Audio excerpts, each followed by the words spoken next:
2 of Unlearning Unlicensed. In this video series, I'm going to be going through RF Element's so-called educational content and playing it back and then pausing it and giving my opinions about what they're saying. This is from WISPAMERICA 2016. This is a seminar that they gave introducing their symmetrical horn antennas and their carrier class sector panel antennas.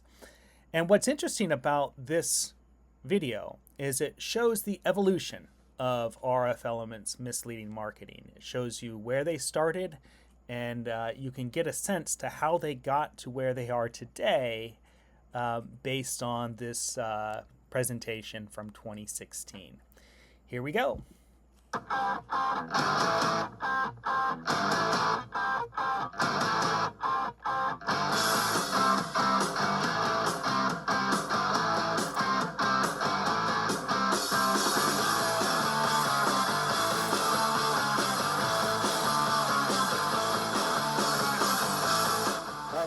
Thank you everybody for coming. My name is Tassos. I'm with RF Elements North America, and today we're going to be talking about how we're redefining sector antenna performance, and we're very happy to have with us here Rick from SOS Communications in Texas, and Scott Stays from Bluespan Wireless in Arizona. So they're among our testing group for these antennas.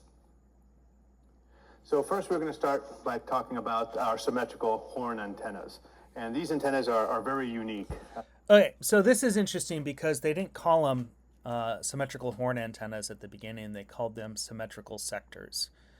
And the original marketing for these symmetrical sectors in 2016 was, well, actually in 2014. The original marketing was that these had null fill. So if you had one of these on the top of your towers, it provided better service directly below the tower with their wide elevation beam widths. Essentially the elevation beam width matching the azimuth beam width. And so that was the original marketing for these symmetrical sectors. But they learned in 2016 that there's other benefits too, but they never quite figured things out. But let's keep playing. They have many unique qualities. Most of it is in the beam form that they put out, right? So it's symmetrical in elevation as well as in the horizontal and vertical cuts. So it's the same width as it is tall. The other benefits compared to traditional sectors is also its beam pattern comparison for its vertical and horizontal compared to the... So here they're going through the frequency range. They're going through from lower 5 gigahertz to lower 6 gigahertz and showing that the beam pattern doesn't change so much as you switch channels within that frequency range. What's interesting here is that in 2016, RF Elements showed the side lobes on their 3D radiation patterns here. Later, you won't find these, but in 2016 they were still showing their side lobes. Traditional sectors which have large side lobes, and as the frequency, or as you change channels throughout the frequency spectrum, you actually change the size of that beam. It could get a little bit wider, a little bit narrower, a little bit fatter, a little bit shorter. So your CPE placement isn't able to really move, right? So it gets affected greatly by this shift in the RF pattern that comes out of antennas. So again, we talked about the frequency constant beam. So you can see in this animation, as we're changing from 5.4 up to 6.1 gigahertz, the RF pattern really isn't changing. It's staying the same. So you can be ensured that once you have a customer connected, not only is it in main lobe connectivity, but it's not going to shift its signal strength as you change channels. The other really... Okay, so staying on that a little bit, a couple problems. One is that they're portraying the radiation pattern, the 3D radiation pattern, as a beam, as if you're within this radiation pattern, then you're going to have connectivity, and if you're outside that radiation pattern, you're not going to have connectivity. That's not what this represents. This is not a beam. A radiation pattern is not a coverage area. A radiation pattern shows you how much signal you're going to get relative to being in the center of the beam. That's a radiation pattern. And when you put a radiation pattern into 3D, it's really the same thing, just in 3 dimensions. So showing that the radiation pattern doesn't change so much as you change the frequency of the antenna, that's great. But you're not typically going to put subscribers outside of the intended coverage area. So if it changes over here on the edges, that's not as important as if it changes in the middle. And the sector, well, it will change, well, the side lobes will change, well, the edges will change. The sector is still going to have good performance through the intended coverage area of the sector. So if it's a 120-degree sector, from within that 120-degree coverage area, it should still have even performance throughout the range of this sector. And RF Elements kind of glosses over that. But let's keep on going here. The huge benefit is that these antennas have no side lobes, right? Okay. So they start with the no side lobes nonsense. And it's worth noticing, just like 2 slides back, they showed their antennas with the side lobes. So this is bizarre to me. That nobody called this out in 2016. Nobody said, wait a second, you just showed us side lobes, and now you're saying no side lobes. With RF Elements, they were never subtle about their misleading marketing. They were always in your face with the misleading marketing. And this also, so they say, what do they say? This is a concentration of energy, ubiquity, focused throughout the. So they're showing a ubiquity sector here on the left, and they're showing RF Elements sector horn on the right. This is nonsense. So who knows where they got this animation from? But this is just nonsense. And it's worth noticing that in 2016, when RF Elements was getting started, when they were a small company producing antennas, they made direct comparisons with their competitors. So here they're comparing their antenna versus ubiquity. Is this a fair comparison? I don't think so. This is not a fair comparison. They're talking nonsense. But everybody who wants to exempt RF Elements from criticism, they say it's unprofessional to talk poorly about your competitors. Just notice RF Elements, when they were a startup, they would disparage their competitors' products unfairly. So is this an accurate animation? I doubt it. I think they just made this animation up. But they're using this to claim that their product has no side lobes, whereas Ubiquity's product has side lobes. And it's very uniform. On the other side is a traditional sector. This is a very popular 19 dB, 120-degree sector. And not only can you see huge side lobes, but there's a lot of back radiation that's coming out of the sector. And you can see that the beam form is not as uniform as our horn antennas. Now, our antennas come in many different shapes and sizes, or different sizes as far as beam width goes. We make everything from 30 degree up to 90 degrees. So what this gives you is very unique scalability. So you now, for the first time, have the ability to design your tower based on where your customers are, right? If you have customers that are in a high density close into the tower, there's no need to put up a really high gain sector and propagate your signal way past those customers to create noise for your other tower or even your competitor. So here they're talking about gain. They're saying that you don't need high gain antennas because their new sector horns are low gain. So they're saying you don't need to have that extra gain to go that extra distance. With our antennas, you can you're not propagating the signal as far, and you're not picking up noise from the distance. That's not how you what they're describing is sector bloom. That's where you are propagating signal too far, and you are picking up noise from unintended directions, which is too far away. You solve sector bloom with a sector panel antenna with down tilt. So interestingly, the down tilt doesn't work so well with RF Elements symmetrical horn antennas because of that vertical beam width. But with a sector panel, you can reduce the amount of noise that you are propagating, your signal propagation, and you can reduce the amount of noise that you pick up from the sector with down tilt. That's the proper way to do it, not with a low gain sector.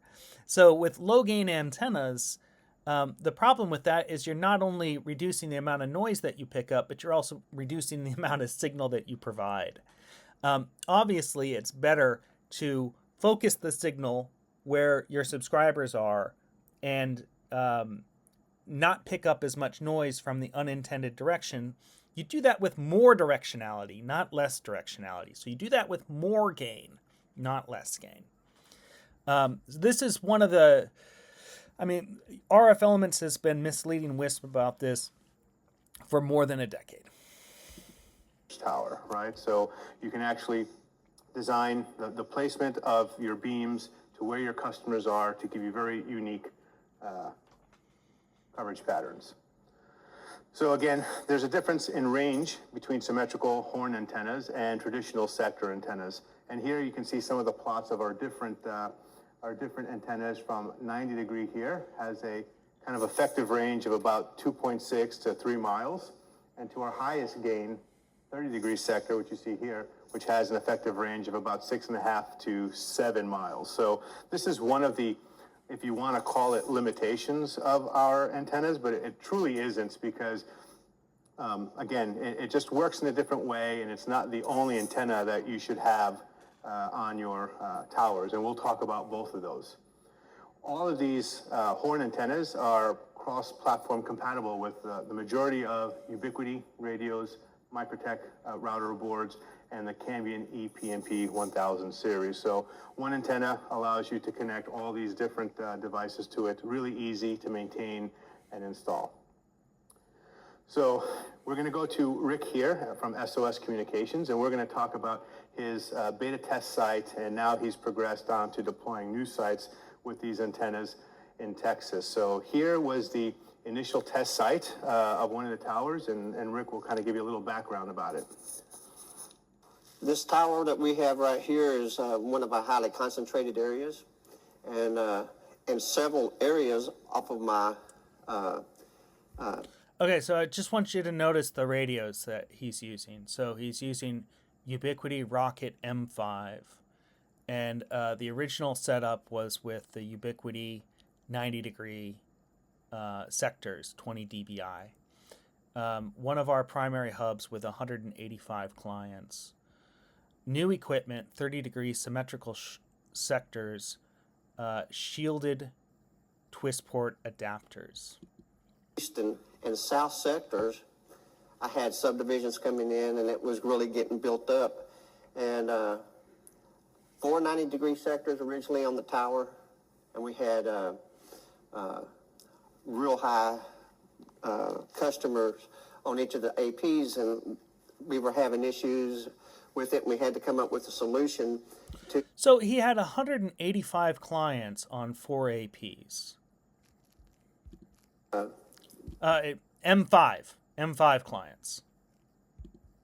Perform better for our customers and be able to add more, because we were getting more and more. So Okay, so then he divided the sectors up, and then had 34 customers per AP, and was able to add another 100 clients without introducing latency problems. No interference even when overlapping. time on installation and labor reduced by 60%. But so symmetrical sectors gave us the opportunity to add 3 new APs. I'm guessing that's 3 new APs. No, I guess they just added these 3 APs. We put 3 30-degree sectors up. Gave us that gave us 3 extra radios to add new customers on, offload some customers on it. We were able to balance out our connection rate. I have people that are hooked up to them at 8.8 miles. Incredible DBI gain. My air max quality and capacity went up. My noise floor went up. If you look on this scale right here, the one on the left was before I moved them to the 30-degree sector. And the one on the right is the 30-degree sector. And you can see. So this is station signal. So this is a NanoStation M5. And you can see, I'm going to move this over a little bit. You can see that this was the before on the 19 dBi 120 degree beam width sector. And so they're doing a before and after comparison with one station signal on one antenna. But these are not the same antenna at all. It's not like they had the sector here and then they swapped out that sector for one, RF element sector of equal beam width. No, they had a sector, and then they added the RF element's horn, and then they moved the station from the sector to the horn, and then they saw this improvement. Now, this station could have been on the very edge of the sector's coverage area. And then they point this RF element's 30-degree horn directly at that station. It says 2.5 miles. And then, of course, that station is going to have remarkably better performance. But this is not a like-for-like comparison. So this is not a fair comparison. But also, they don't know what they're talking about. So throughout this presentation, you're going to see that nobody knows what they're talking about when it comes to why horn antennas provide better service to subscribers than sector panel antennas. And that's because of the narrow beam width. So yes, a 30-degree horn sector focuses the signal for higher gain, and then it picks up less noise from the environment because of that focused signal. So less noise, less interference.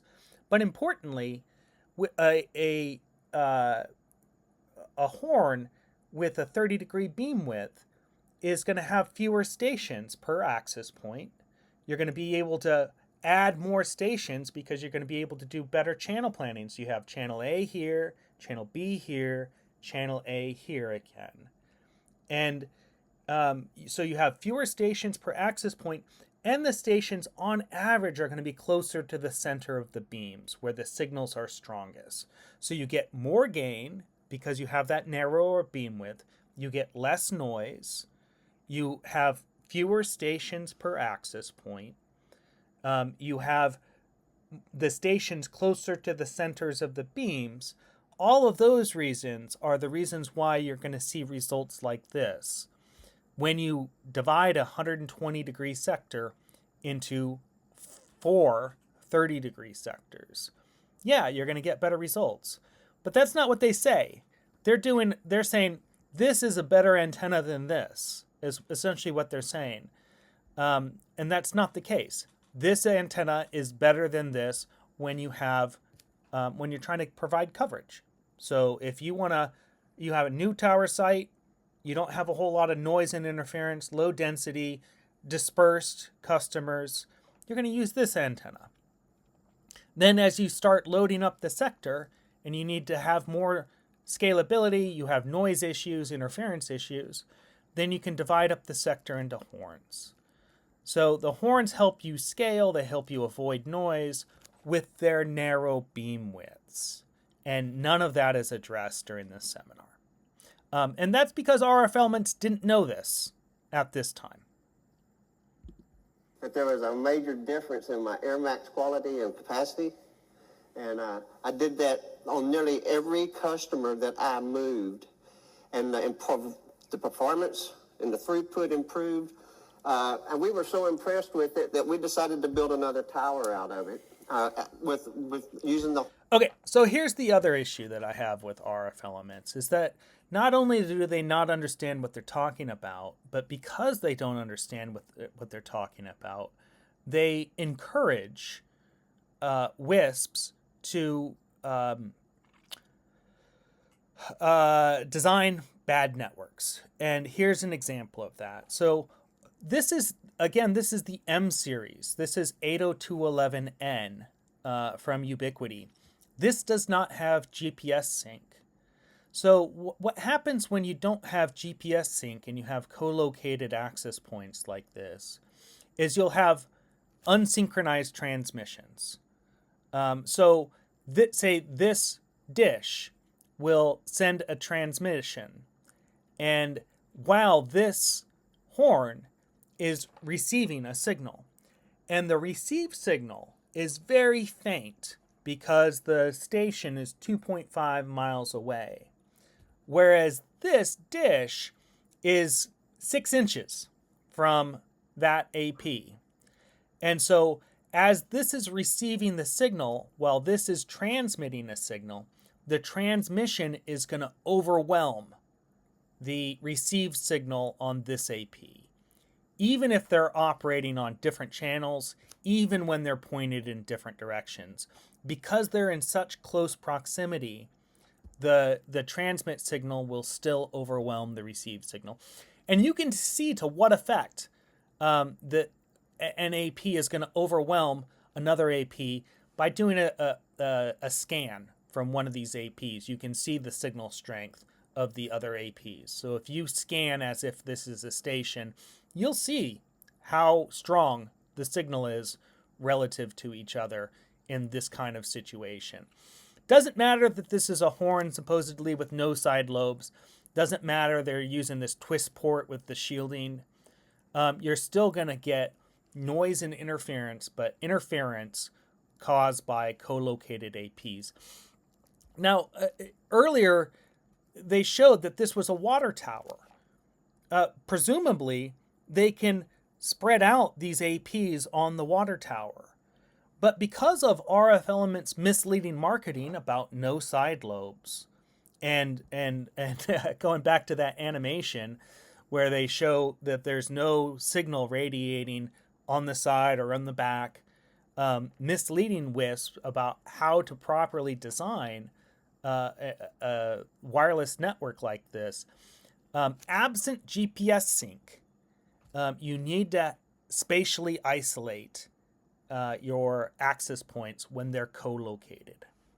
All right, let's keep on going.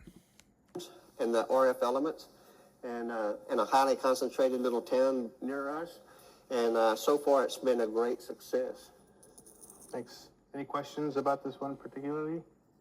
We'll do Q&A. So it's also worth noticing, it was a great success because using narrower beam widths is better than using wide beam widths when you're trying to scale up a network. Yeah.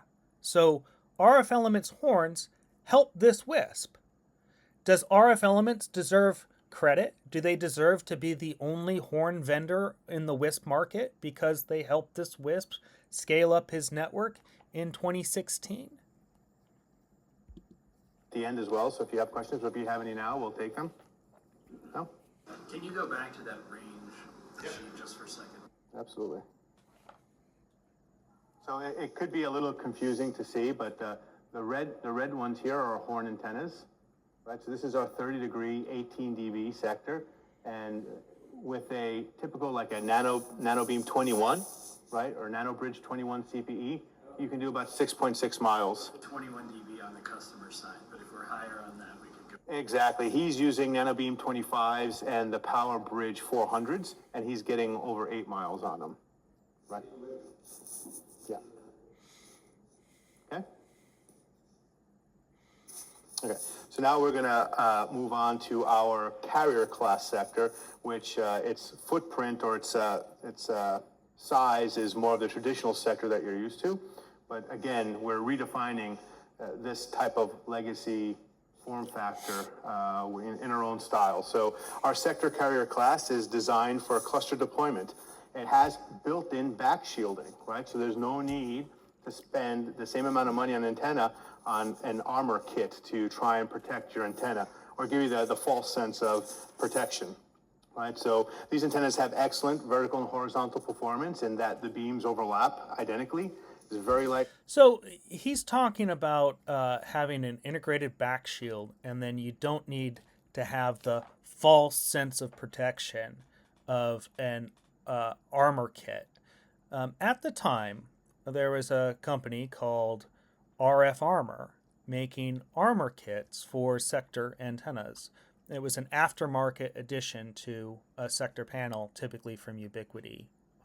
And he's calling that a false sense of protection.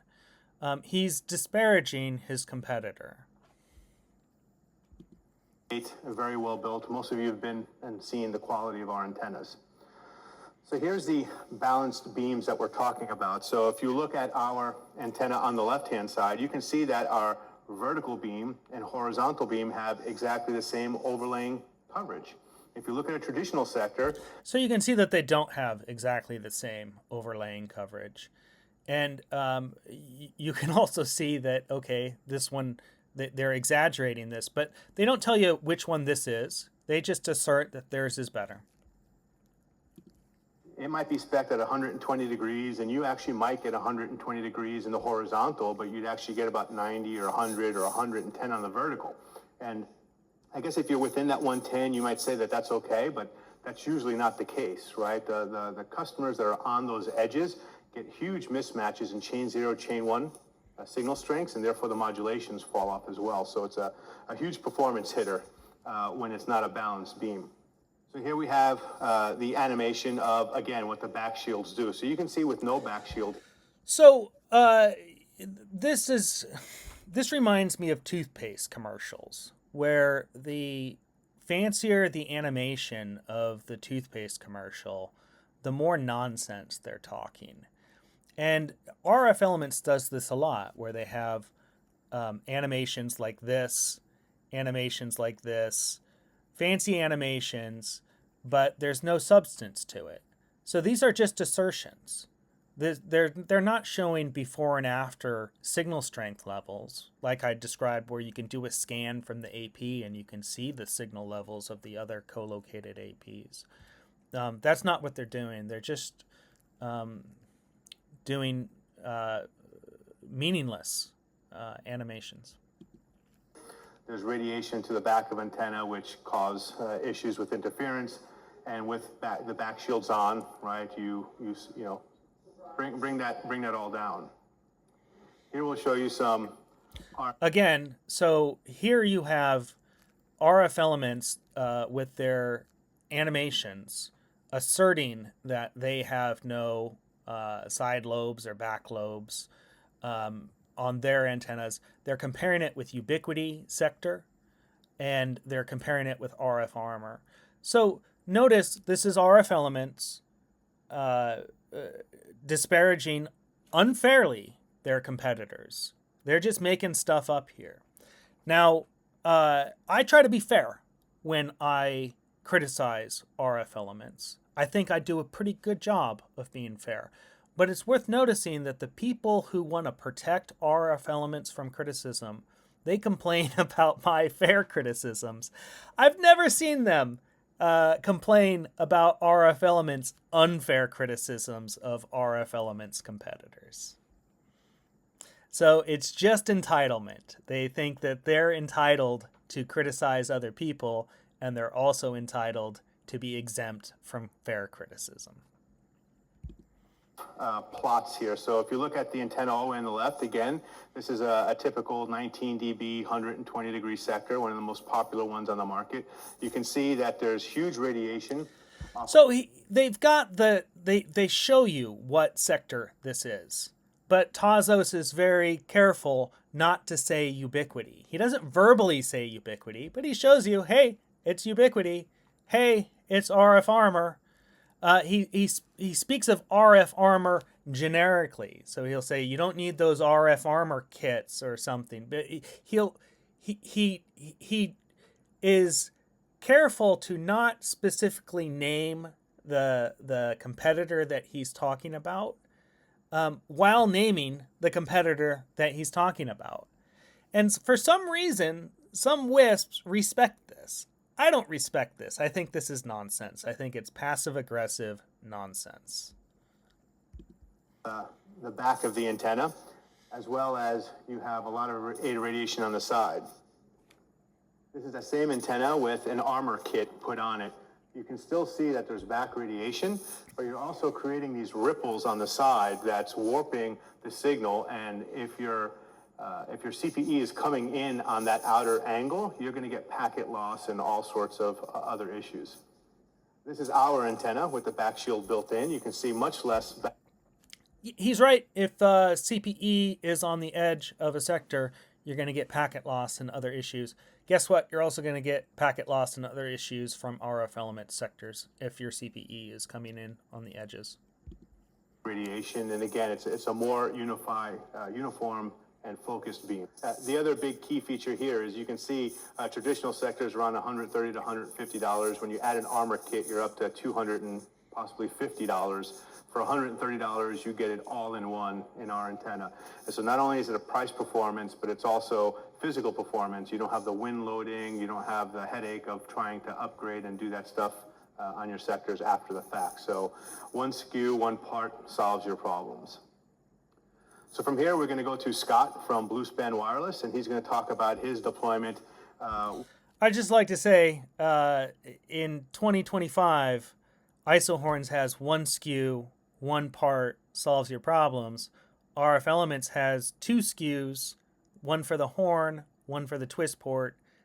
Inventory issues, has a hard time keeping them in stock in the same stores. You have to buy the horn from one store, the twist port from another, if you can get it. So interesting that he talks about one SKU, one part number solves your issues. In 2025, that narrative has been flipped around. The carrier class sectors. His initial site was a brand new site. There wasn't a swap, one for the other. But he really wanted to test how much better the performance is from his legacy stuff, and he'll speak to that. Hi, guys. Thanks. And I appreciate him saying my deployment, but it's actually our deployment. We have a great team at my company. Greg here in the front row, he was one of the integral parts of that. So I may defer to him if we have some questions. But what we did is we took a brand new site. We've been building like crazy. And in the past, we used the ubiquity sectors and almost exclusively, and tried some other stuff, didn't work too well. But what we wanted to do is... Okay, I want to focus in on this. So 17 dBi sector carrier class plus MikroTik Net Metal 5. This is important, MikroTik, because MikroTik doesn't have GPS sync. So this is not a direct comparison. This is just it looks like a greenfield site. So they deployed this fresh, and they talk about how great it is. Okay. Typically, we put up a site. Now let's put up a site completely with the carrier class antennas, and we know kind of what we're going to expect because we're in the desert. We've got a kind of a unique environment. What we saw across the board is about a 15 to 20% increase. The biggest thing that I think we found was... So they got a 15 to 20% increase in expectations. So they expected one thing, and it outperformed their expectations on a greenfield site. I've experienced this when you put a customer on that's kind of on the edge of that sector, you get that mismatched chain, or it just doesn't work. Doesn't matter how you point it, it's just not there. That went literally away with this antenna. These antennas are much, much tighter in how they shoot the signal out there. They're 100 degrees versus 120. Okay, they're 100 degrees versus 120. What appears to be happening is RF Elements has better performance on the edges because they just get rid of the edges and they call it a 100-degree sector instead of a 120-degree sector. So by getting rid of the edges, then they get rid of the problems on the edges. They just call it a tighter beam. Is obviously to have good frequency management, but this is an antenna we built up on the northwest side of Tucson. Each one of those antennas on some standoffs. Another key advantage, no RF armor. It's much lighter. The wind load significantly less. It took us a third of the time to deploy these antennas that it does to take an antenna that we have to build a RF armor kit around and everything else. That's a real big advantage. And you're also talking half the cost. So for us, when you look at it, I look at it in terms of the numbers. You know, my engineers look at it in terms of how well it works and performs, but I look at it in terms of cost to deploy. And it was a no-brainer, absolutely no-brainer. Given what's on the market today, there is no viable reason to choose anything else but this antenna right now. So it's something you really want to take a strong look at it. But at any rate, we got out there and we saw about a 15 to 20% improvement in our signals. Our CCQ went up, our noise floor. So the question is, were they deploying 3 120s for 100 or for 360-degree coverage, and now they're deploying 4 100 sectors? So each of these supposedly is 120-degree beam widths. So this is effectively 4 times 100, 400 degrees of coverage. Whereas before they were using 120-degree sectors, were they using 3 or 4 120-degree sectors? That's the question. Or were they using 90-degree sectors? Perfect now comparatively. This is another mountain we put them on. If I think the video will start playing here in a second. You probably can't, you may see the solar site there, but I've got this mountain crowned with these sectors. We painted them to match the natural terrain. If you're down at one of those houses, you can't even tell we're there. Here we go. This is a small flyover with our drone, but you can see the dishes for the backhauls are right there on the edge. There's a sector right there, right there. Pretty well camouflaged, huh? We're able to shoot from this mountain. I put customers all day long at 12 miles. Great CCQ, neg low 60s. 2016 was nice, huh? That site there is probably the 20s. 20s, yeah. Yeah, the site with the tower, we did the neg 17 dB sectors. That's looking east into Tucson right now. And so obviously this little hill's got kind of a nice vector view. But what we're finding is we're able to light up this entire region with just those sectors and incredible signal levels. So, you know, you really want to take a look at these things. They're much tighter, they're performing way better than the ubiquity sectors. And at the price point, it's hard to say, no, I don't want to try them, you know. What else? I think that's about covered. Does anybody got any questions? Why did you decide to go with such a big standoff on your tower? So, conventional wisdom, right? You know, even with the RF armor, and actually go back to that slide that shows the RF armor versus right here. So this is a perfect example of why. If you look at this is truth. If you've used RF armor, you know This is not truth. It's ish. It's RF armor-ish. What we found is we still needed the separation. So just being old school, that tower was our first deployment with this. We wanted to make sure that we had at least 3 feet of separation. And so we built the standoffs for it. Looking back, we probably don't need it because this antenna is much cleaner. But that was why we put it in there. What would you guys still recommend as your backplane separation? I mean, obviously you don't want to put it all on a pole and back to back, 12 inches or 13 inches. Well, I recommended standoff still. My wisdom is this: if you've got the space, do it. If you don't, That's right. If you got the space, you need to spatially isolate. You've got to physically separate your APs. He's using MikroTik. So MikroTik does not have GPS sync. You can't synchronize the transmissions. So you'll have situations where, you'll always have situations where the one access point is transmitting while another access point is receiving a signal, and the transmission will overwhelm the received signal. And the further that you can separate vertically and horizontally, the more isolation you can provide each access point, the better. That means physically separating them like that. So big standoffs. That means null positioning. To do null positioning, you have to have good antenna patterns. So you have to have antenna patterns that are detailed and will show you the nulls. And you also need to have antenna patterns that show you all the frequency points that you're going to be operating on. RF Elements doesn't do that for you. They don't do that for you for their sector, and they don't do that for you for their horn antennas. But he's still providing lots of isolation with these standoffs and positioning them around the mound there, the mountaintop. That's the proper way to do it, because MikroTik doesn't have GPS sync.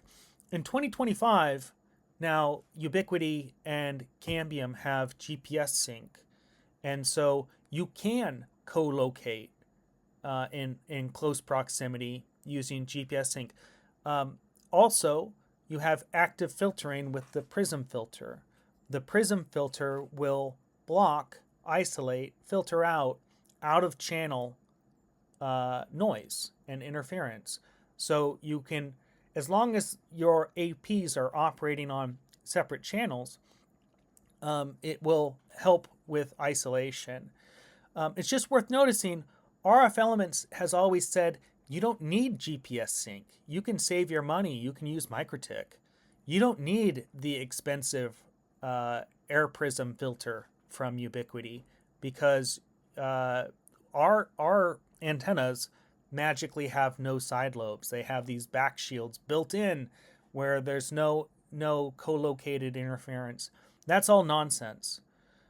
So thankfully for Scott, he's still holding on to proper RF principles in the face of RF Elements misleading marketing. I think you could put these have you seen the 6 gain clusters? Or, you could put these sectors. I have no doubt that these sectors will perform better in those cluster arrays than the other sectors with RF armor. However, I'm just old school. If you've got the room, use it.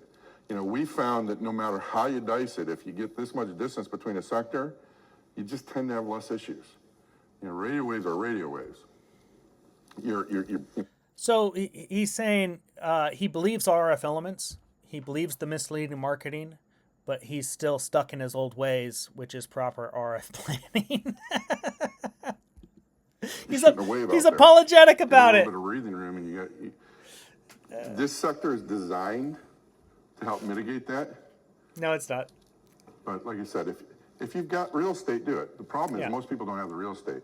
A lot of That's people are in co-located environments, and the way we're looking at it is we're going to blend these sectors with the horns to really get what we want, and we're very, very, very pleased with where we're going with this. Well, that's what I did on the one that I built. I'm very limited on the space that I had, and so I put the horns in the highly concentrated areas. I used 90-degree sectors on there because the cluster of customers in that group were maybe the furthest one out 2 miles. But then for my long range, I used the Class A, and I actually had to put them back to back to each, or well, one a little higher than the other one, but basically back to back. And I have no issues with them, none whatsoever. And you co-located with other providers? Yes. And were you in a position to note it, to see an improvement? For me, it was. Did you have the Ubiquiti sector, and then you replace it with an RF Element sector, and you see the improvement in performance? Yeah, did you see the slide? Yes. Yeah. That's actually... So again, they're referring to this slide. This has a narrower beam width. than this. So they're saying, oh, look, RF Elements perform so much better than other vendors' antennas. They're attributing it to RF Elements misleading marketing. But it's actually, of course, just this is a different antenna than this. So, and this is one station signal. One station signal. But yes, a narrow beam width sector is going to perform better than a wide beam width sector. In noisy environments, it's going to provide better service to your stations. But not for the reasons that RF Elements gave. So does RF Elements deserve credit for this? No, they don't. They stumbled upon narrow beam width sector antennas, and they built up a cult that exempted them from criticism, and they misattributed the reasons why WISP saw better RF performance for the sake of trying to get WISP to believe only RF Elements could solve these problems. They always couched it in ubiquity versus RF Elements. They never properly explained why their antennas actually help with noise and helped WISP design better networks. Scott is apologetic about using proper RF planning techniques in the face of RF Elements misleading marketing. That was screenshots of I took a screenshot of that actual customer, and that was the same radio. Night and day same difference. spot. Night and day difference. I mean, the CCQ And difference is I've insane. I've got 40 or 50 of them that I've done, and moved. In fact, the new AP. Can you imagine if ISO horns took a RF Elements 120 degree sector antenna and then replaced it with one of our 30 degree asymmetrical horns and took a screenshot of a single station and used that to explain why ISO horns is better than RF Elements? Can you imagine the blowback I would get in the WISP community if I did that? Nobody questions this, though. To this day, nobody questions this. The new tower I built that I had, it was right next to another one of ours, and it was just overloaded. And we've already increased. We couldn't put nobody else on them because we just didn't have enough. We couldn't do it. There was no more room on the AP for them, and we tried moving stuff around. Then we put the new horns up, and I've already increased my clientele. I can go back and call these customers back up that we had to turn down and say, we can get you now. And so it's been a month, and we probably got 15 of them hooked back up to them. Yeah, so it lets you increase your capacity, because we all know that magical limit of about 30 to 40 users on an AP, depending on your plans. Well, what happens when you can have 3 APs instead of 1? So it's a lot more efficiency in use of your tower space and stuff. So that's right. That's right. When you can have 3 APs instead of 1, you can scale up your network. So it's the narrow beam widths that made RF Elements possible. WISPs were figuring this out. These WISPs have figured out that it's the narrow beam width, it's the 30 degree sectors that make it possible to scale up their WISPs. RF Elements never figured that out. They kept on going with the 0 side lobes makes it possible for you to co-locate.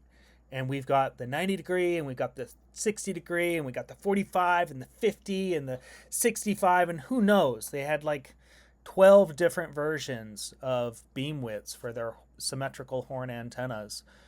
They thought that was what allowed WISP to scale up their network. They never understood that what allows WISP to scale up their network is simply the narrow beam widths. It's less stations per AP, and it's frequency reuse with AB channel planning. That especially came later with GPS synchronization and active filtering. I think the perfect mix is to take the carrier class with the horns and plan your tower around your customer base. And what you've got is 2 totally different types of antennas that help you achieve everything you want to achieve now. Whereas in the past, we kind of just had to go put it up and hope for the best, especially with those edges, right? You don't have that problem anymore. So actually what's happening here is in the past you had wide beam width sectors. So you had 120 degree sectors or 90 degree sectors, but mostly 120 degree sectors. And you would do 3 or 4 of these sectors on top of a tower, and you would start hitting your capacity. With 30 degree sectors, you can add more APs to the tower, and you can get frequency reuse and channel planning with those narrow beam width sectors. But these WISPs figured it out, but RF Elements never figured it out, but took credit for it and falsely attributed that to no side lobes.